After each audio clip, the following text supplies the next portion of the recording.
तिथं अंतरवालीत तिसऱ्या दिवशी आम्ही कसं काय धिंगाणा करणार? महिला आमच्या आई बहिणी तिथं बसलेल्या असताना. आम्हाला जर धिंगाणा करायचंच असतं तर त्याच दिवशी आम्ही केला असता, कारण सगळे पोरच होते. काही कारण नव्हतं. अगोदरच्या रात्री ते 400-500 जण पोलीस आले. पण त्याच्या अगोदर एक दिवस असं झालं होतं 29 तारखेला, की एस-पी साहेब आणि कलेक्टर साहेब माझ्याकडे आले. ते म्हणले 2.5-3 लाखाचा शहागडला जो आम्ही आंदोलन केलं होतं, सगळा मॉब बिथरलेला होता. ते फक्त माझ्याकडे आले. ते म्हणले काही करा, यांना फक्त शांत करा. नसता आमच्याकडे असून 2 ते 2.5 हजार इथला फोर्स आहे. खूप काही होऊ शकतं. एका शब्दात सांगितलं, तुम्ही घराकडे जायचं. आणि ते 3 लाख लोक घराकडे गेले. एका सांगण्याच्या एका शब्दावर. आम्हाला जर धिंगाणा करायचंच असतं तर त्याच दिवशी आम्ही केला असता, कारण सगळे पोरच होते. तिथं अंतरवालीत तिसऱ्या दिवशी आम्ही कसं काय धिंगाणा करणार? महिला आमच्या आई बहिणी तिथं बसलेल्या असताना.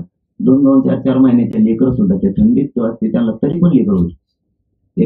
एक माता माऊली तर अशी होती, ती मांडीवरती लेकरू घेऊन बसलेली होती. ते 4 महिने वय असेल त्या मुलात.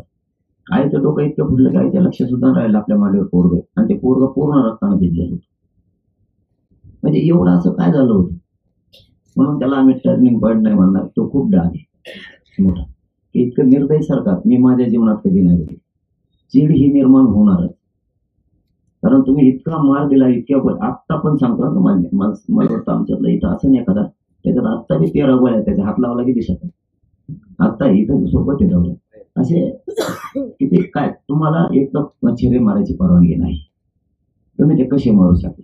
मुंबईपर्यंत पोरं ऍडमिट केले तरी नाही निघाले. काही काहींच्या त्या उपवासाच्या खाली मासात उतरून बसले. ते कसे काढायचे ही सुद्धा आता मोठा प्रश्न आहे. नाही निघाले.